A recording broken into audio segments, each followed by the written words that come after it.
ஸலாமு அலைக்கும். யாசிரே, இன்றாவது சீக்கிரம் பள்ளிக்கூடம் போக முடியாதா உன்னால்? அதை நான் பார்த்து கொள்கிறேன். அம்மா ஒன்றும் சொல்ல வேண்டாம். என்ன அது? உன்னை பெற்றவள் நான். உன் தந்தை உன்னை விட்டுவிட்டு போனவன், உன்னை இவ்வளவு பெரியவனாக ஆக்கியதும் நான். இப்போது நான் ஒன்றும் பார்க்க வேண்டாம் என்கிறாயா? இப்படி பேச உனக்கு வெட்கமில்லையா? இந்த அம்மாவால் தோல்வியடைந்து விட்டேன். ஒரு கிண்டல் சொன்னதுதானே? யாசிரே, அம்மா சுலைக்காவை ஒரு முத்தம் கொடுத்துவிட்டு பள்ளிக்கூடம் போ. 10ஆவதில் நல்ல மதிப்பெண்ணுடன் தேர்ச்சி பெற்றவன். ஆனால் +2வில் பெரிய தோல்வியை சந்தித்தான். படிப்பில் மட்டுமல்ல, வாழ்க்கையிலும். தினமும் 5 வேளை தொழுகையை கடைபிடித்தவனுக்கு இப்போது தொழுகை என்ற வார்த்தையே கோபத்தை ஏற்படுத்துகிறது. அம்மாவிடம் வாக்குவாதம் செய்வதும் அதிகமாகிவிட்டது. அம்மாவை விட நண்பர்களிடம் அதிக பாசம். அவர்களுக்கு அப்புறம்தான் மற்றவை. ஒரு நாள் அவனுடைய நண்பர்கள் வீட்டுக்கு வந்து அம்மாவிடம் மோசமாக நடந்து கொண்டதற்காக அம்மா அவர்களை திட்டினார். இதனால் யாசிர் நீண்ட நாட்கள் அம்மாவிடம் பேசாமல் இருந்தான். இவ்வளவு வேதனையுடன் இருந்தார் அந்த அம்மா. அப்படியே மீண்டும் தாமதமாக வீட்டுக்கு வந்தான். கோபத்துடன் அம்மா கேட்டார், என்ன மகனே, இப்படி தாமதமாகிறாய்? வீட்டில் அம்மா தனியாக இல்லையா? ஆமாமா. அது நல்லது என்று சொல்லி அவன் கதவை மூடினான். அம்மா தொழுகையை முடித்து அவனை சாப்பிட அழைத்தபோது அவன் உறங்கிவிட்டிருந்தான். அப்படியே அந்த அம்மாவும் ஒன்றும் சாப்பிடாமல் உறங்கினார். ஒரு ஞாயிற்றுக்கிழமை அவனுடைய நண்பர்கள் வீட்டுக்கு வந்தார்கள். அம்மா அவர்களுக்கு டீ கொடுத்தார். அன்று மோசமாக நடந்து கொண்டவனை அம்மா கண்டு கொள்ளவில்லை. அம்மா போனவுடன், டேய் யாசிர், என்ன ஒரு அழகு உன் அம்மா. யாசிர் புன்னகைத்தான். போடா, உண்மை நல்ல அசல் பொருள். இதை கேட்டதும் யாசிற்கு கோபம் வந்தது. வேகமாக போய்விடு. இனி இங்கே உன்னை பார்த்தால் என் சுபாவத்தை அறிவாய். ஆனால் என் அம்மாவிடம் மோசமாக நடந்து கொண்ட போது நான் அதை பெரிதாக கவனிக்கவில்லை. கிண்டலாக பேசுகிறான் என்று அவன் அறைக்கு போனான். யாசிர், அவன் கிண்டல் செய்தானே, விட்டுவிடு என்று மற்ற நண்பர்கள் சொன்னார்கள். அப்படியானால் அவனுக்கு நல்லது என்று சொல்லி அவன் கதவை மூடினான். டேய், அந்த டிவியை ஆன் செய். இந்த சிடியை ஒருமுறை பிளே செய்து பார். இதில் என்ன இருக்கிறது? யாசிர் கேட்டான். பார். அவன் அதை பிளே செய்தான். ஐயோ, அசிங்கம். பார்த்தவுடன் அவன் ஆஃப் செய்தான். மோசம். இதை கேட்டு நண்பர்களுக்கு கோபம் வந்தது. அவர்கள் வீட்டை விட்டு போய்விட்டார்கள்.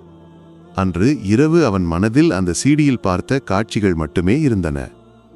அவன் அதை மீண்டும் பிளே செய்து பார்த்தான். தினமும் அசிங்கமானவை அவனுடைய பழக்கமாக மாறியது. பிறகு அவர்கள் அவனுடைய நண்பர்களை சந்தித்தார்கள். டேய், முதலில் பார்த்தபோது எனக்கு அதிர்ச்சியாக இருந்தது. அதனால் அன்று அப்படி. பரவாயில்லை, விடு. அதன் பிறகு வீட்டில் எல்லோரும் கதவை மூடி ஒவ்வொரு ஞாயிறும் உட்காருவது வழக்கமானது. ஏதோ தவறு இருப்பதாக உணர்ந்த அம்மா அவர்களை திட்டினார். அதனால் வீட்டுக்கு வருவது நின்றது. இருந்தாலும் அந்த காட்சிகள் அவனை துரத்தின. கடைசியாக அவன் முடிவு செய்தான். அன்று அவனுடைய நண்பன் அவனுடைய அம்மாவை பற்றி சொன்னது நன்றாக நினைவுக்கு வந்தது. நல்ல அசல் பொருள். ஆம், தன் காம ஆசையை தீர்க்க தன் அம்மாவையே அவன் தேர்ந்தெடுத்தான். அம்மாவுக்கு இது தெரிந்தால் என்னை கொன்று விடுவார். கடைசியாக அவனுடைய பேய் சிந்தனையில் ஒரு விஷயம் தெளிவானது. தினமும் படுக்கும் முன் குடிக்கும் பாலில் உறக்க மாத்திரை கலந்து அம்மாவுக்கு கொடுக்க வேண்டும். அப்படியே அது நடந்தது. அவன் தன் காம ஆசையை அம்மாவிடம் தீர்த்தான். அவன் செய்யும் இந்த செயலில் எந்த தவறும் தோன்றவில்லை. சில நாட்கள் கழித்து அம்மாவுக்கு உடலில் விசித்திரமான உபாதைகள் தோன்றின. ஒரு டாக்டரை பார்க்க முடிவு செய்தார். டாக்டர் சில மருந்துகள் எழுதி கொடுத்தார். ஆனால் அதற்கு பலன் கிடைக்கவில்லை. சில நாட்கள் கழித்து மீண்டும் டாக்டரை பார்த்தார். உங்களுக்கு என்னவென்று தெரியவில்லை. சோர்வாக இருக்கிறதா? உறங்கி எழுந்த பிறகு நிற்க முடியவில்லையா? நீங்கள் என்ன சாப்பிடுவீர்கள்? வழக்கமான உணவு, பின்னர் படுக்கும்போது பால். யார் பால் கொடுப்பவர்? அது என் மகன்தான் தயார் செய்து கொடுப்பான். அப்படியானால் இனி அதை அவன் கொடுக்கும்போது குடிக்காதீர்கள்.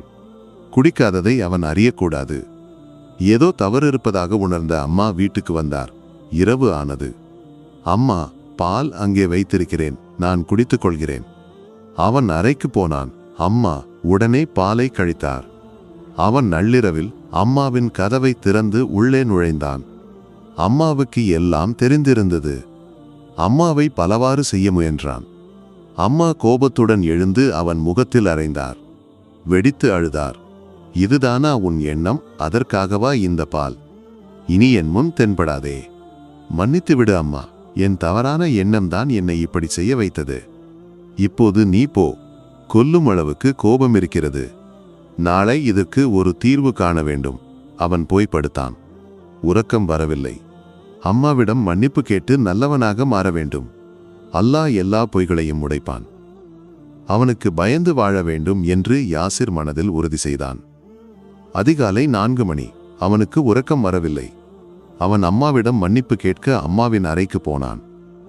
அவனால் பார்க்க முடிந்தது தஹஜ்ஜுத் தொழுகையை முடித்து சுஜூதில் வெடித்து அழுது கொண்டிருக்கும் அம்மாவைத்தான். தவறான கூட்டத்தால் பல நல்ல பிள்ளைகள் தவறான பாதையில் செல்லும் காலம் இது. பல அசிங்கமான வீடியோக்கள் அவர்களின் எதிர்காலத்தையும் வாழ்க்கையையும் அழிக்கின்றன. பிள்ளைகளை எப்படியோ விடுதலை செய்யும் பெற்றோருக்கு இந்த சம்பவம் ஒரு பாடமாக இருக்கட்டும். அல்லாஹ் சுப்ஹானஹு வ தஆலா நம் எல்லா பிள்ளைகளையும் நல்ல பிள்ளைகளாக ஆக்கட்டும். ஆமீன்.